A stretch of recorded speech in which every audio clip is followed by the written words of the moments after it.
I love that, John. Way to go. That is a perfect song to introduce our next guest. This is Dr. Carol Swain. She is a professor, she's an author, speaker, and an extraordinary woman who came from such difficult circumstances and literally bootstrapped herself into being a power player across the country. And now she's running for mayor. And, you know, John, I've thought this for a long time, that politics in this country would be better if more caregivers were in office. Unfortunately, we're always so busy with stuff that it takes a very special kind of person to do both politics and be a caregiver. Well, and we have such a special person here. But I think that being a caregiver eminently qualifies you to deal with the challenges of politics. And so, Dr. Swain. Yes, good afternoon. Well, good afternoon, and thank you for coming on to the show. Tell us a little bit of your story, starting when you were a young girl that came from some very difficult circumstances. Bring us up to speed with that real quick. I was one of 12, born and raised in rural poverty in southwestern Virginia. For part of my life, about 9 of the 12 lived in a 2-room shack that had no indoor plumbing.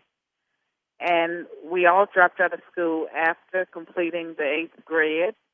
I married at 16, had my first child at 17. By the time I was 20, I had 3 small children. Soon after that, I got a high school equivalency, went to a community college, and got the first of 5 college and university degrees. I became a university professor inside of my career at Princeton, and received early tenure there, and later moved to Vanderbilt and became professor of political science and law. Last year, I took early retirement. Think about back those days when, and I heard a story that when it snowed, you couldn't even go to school because you didn't have shoes. Yes, when it snowed, we stayed at home until the snow melted because we did not have snowshoes, and we had to walk probably anywhere from a half mile to a mile to the bus stop. And you can imagine what it was like. We would stand on the side of the road in bitter cold, you know, waiting for the bus that seemed to always be late. I'm stunned by the distance that you've come from being in such disparaging poverty to being a power player literally across the nation. Your work has been cited by 2 associate justices of the Supreme Court. Is that correct? Did I get that right? Yes. I mean, that's astonishing. Can you think back to that young girl who was standing by the bus stop waiting for that bus on a cold morning? Did you ever even possibly imagine that? I never imagined becoming a university professor, and not only was my work cited by the U.S. Supreme Court, but I also won the highest prize in my profession as a political scientist, and it was the Woodrow Wilson Award for the best book in politics, and it was for a book that I published in 1993. It also won the D.B. Hardeman Award for the best book on Congress over a 2-year period, and it shared the V.O. Key Award for the best book on Southern politics. And then a book that I published after that in 2002, The New White Nationalism in America, Its Challenge to Integration. It was nominated by the press for a Pulitzer Prize. It didn't win, but today that book is seen as prescient because it did predict the rise of the alt-right. And during all of this, or a great deal of this, you were taking care of your mother who let me get this right. She had polio. Yes, but my mother, I've cared for my mother probably about 7 years total. There was a 2-year span, and then for about the last 5 to 6 years she's lived here. I don't remember the exact date, but she lives here in Nashville, Tennessee with me. My siblings live in Virginia, and so it makes it even more difficult being a caregiver in that there is not a nearby relative that I can call in to help relieve some of that responsibilities. And I am not the sole caregiver. I have people that come in, and I have, when I'm traveling, there's a lady that comes, she spends the night, and then every day, unless there's bad weather, I have a caregiver for most of the day, and you're responsible for coordinating all that, and that I'm responsible for taking care of everything and making sure everyone comes in. And during my early adulthood, I worked in a nursing home, and those skills that I learned back in my early 20s, I apply them today because my mother is totally bedridden, and so she has to be bathed. The bed has to be changed, and I would have to know how to get her up and put her in a wheelchair when I have to, and I can do all those things because I learned it as a young adult, never knowing that I would be using them today. When I think about God, I think about how He prepared me for this stage of my life, that I can do those things, and so I'm not helpless if a caregiver doesn't come in. Well, I'm a big fan of the term servant leadership. And you're bringing a texture to this that I think is very important. As you look back at this, and if you've looked at the work ethic that you've had, the skill sets that you've learned, the way that you've had to knuckle down and do things, and there was really nobody to help you. You were doing this all yourself. How has that textured your life and equipped you for this unique role that you're seeking now as a political leader? What do you think? What do you think is done to you different? I've been a devout Christian leader all of my life. I had my conversion experience in late 1999, but I can attest to the fact that God's presence was always in my life, and even during those early years, I saw God use people. Many of them were not Christian believers or very spiritual people, but they steered me and they gave me advice. And when you say I did it all by myself, I had a strong work ethic, but at the same time, I didn't know anything about becoming a university professor or the job security that would come from tenure. And at different points throughout my life, there's always been people who took an interest in me, who encouraged me. And so did I do it all by myself? I think God placed people in my path that were there for me, and they were people that did not look like me. By any means, yet they were my encouragers and they were my support group during my young adulthood. And part of my story is that I myself struggled with depression at one point. I would take bottles of pills. I'd do suicide gestures. And so I had to go through my own journey to get to where I am today. But it was a journey of overcoming the situation that I was in and the situational depression and finally liberation. As you look at our country, Carol, I know we're talking about Nashville for a minute, but as you look at the country right now, what are some of the things that are pressing on you to see that we can bring some healing in this country, some growth in this country, some adult behavior? Because if anybody has exhibited personal responsibility and a work ethic and a drive, it's you, and I see so many of the things in our country would benefit from this. Can you speak into some of those things just off the top of your head of things that really kind of weigh heavy on your heart as you look at the landscape of our country? Well, I think that we've lost a lot because we have sort of pushed away, or the leaders that we have, many of them disrespect the Constitution and our Judeo-Christian values and principles. And if you look at our system of government and what held America together, through so many generations, hundreds of years, it was our values and principles.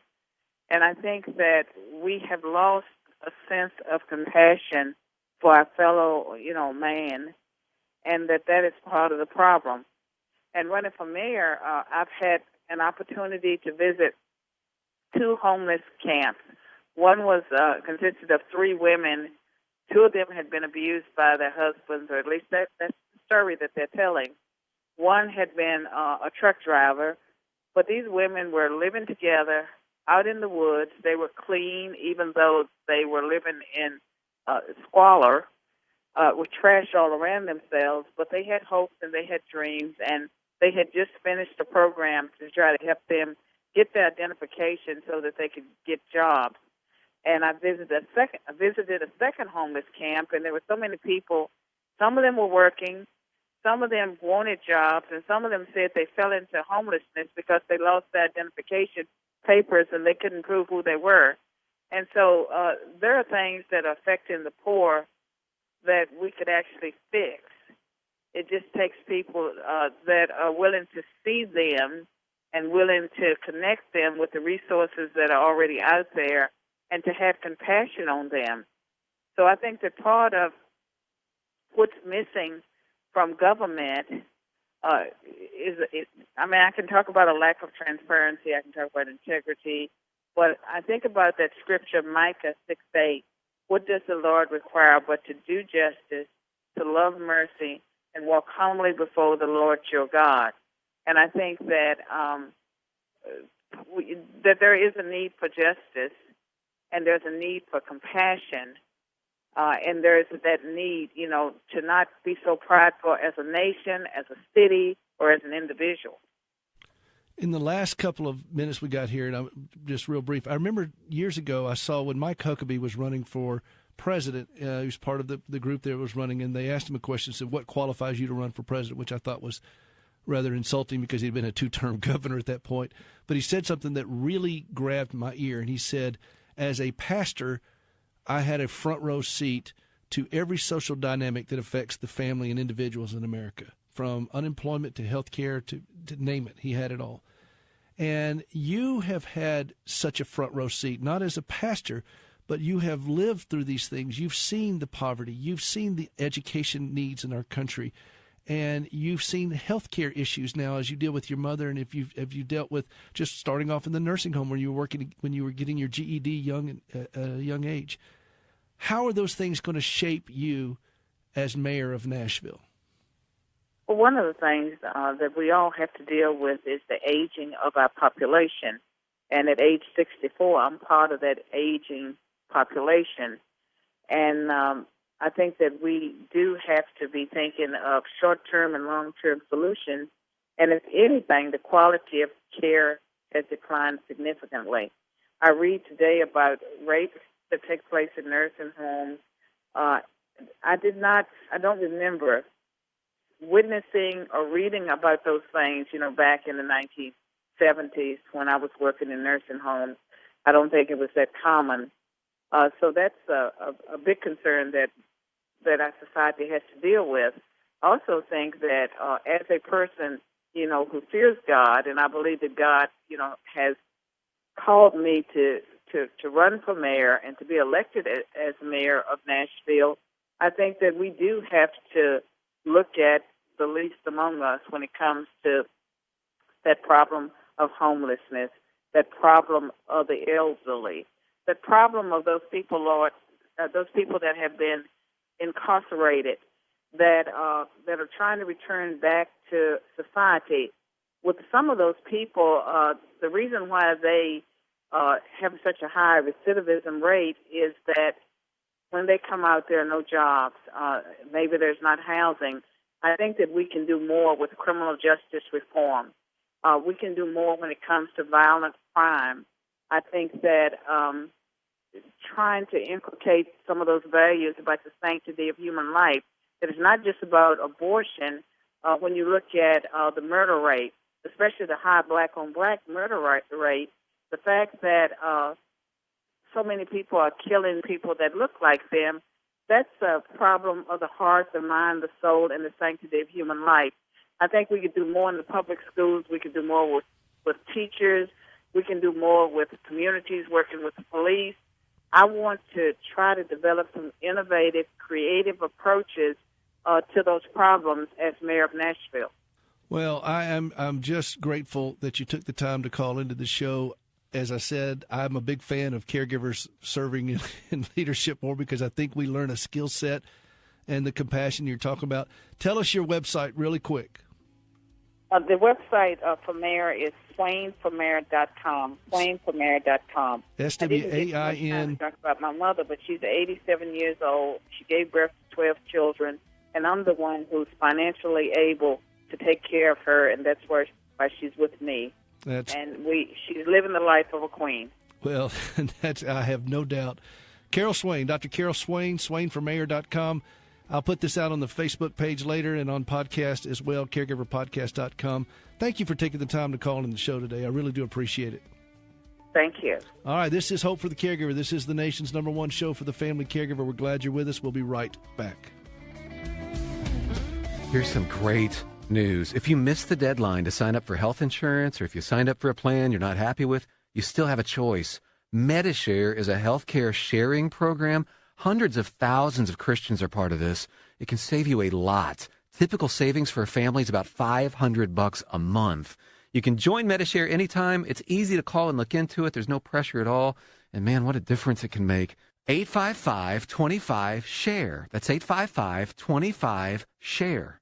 Have you ever struggled to trust God when lousy things happen to you? I'm Gracie Rosenberger, and in 1983, I experienced a horrific car accident leading to 80 surgeries and both legs amputated. I questioned why God allowed something so brutal to happen to me. But over time, my questions changed, and I discovered courage to trust God. That understanding, along with an appreciation for quality prosthetic limbs, led me to establish Standing with Hope. For more than a dozen years, we've been working with the government of Ghana and West Africa, equipping and training local workers to build and maintain quality prosthetic limbs for their own people. On a regular basis, we purchase and ship equipment and supplies, and with the help of inmates in a Tennessee prison, we also recycle parts from donated limbs. All of this is to point others to Christ, the source of my hope and strength. Please visit standingwithhope.com to learn more and participate in lifting others up. That's standingwithhope.com. I'm Gracie, and I am Standing with Hope.